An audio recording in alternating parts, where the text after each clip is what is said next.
Yung congressman nyo, si Joel Chua ba yun?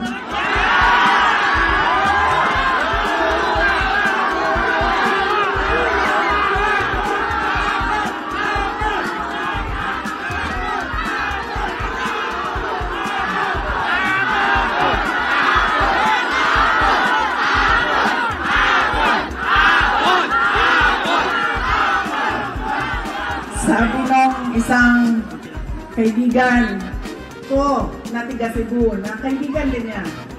Sabi niya, pare, bakit mo naman ginaganyan si Sara? Wala naman niyang ginawa sa iyo. Sinisira mo ang pangalan.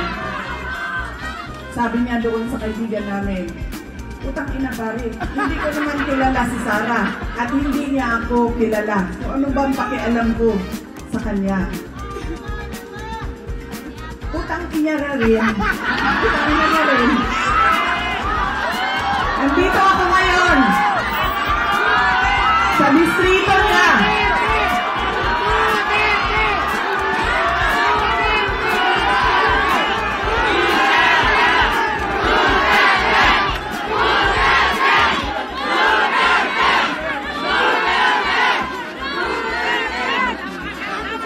Nagpapakilala ako sa inyong lahat.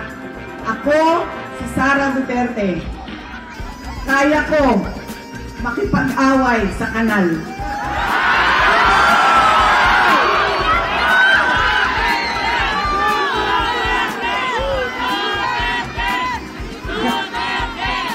Kami, kung saan kami galing, doon sa Mindanao, sanay kami sa wala. Kaya, walang mawawala sa akin kung dalhin ko ang away na ito dito sa kanal ng distrito ninyo.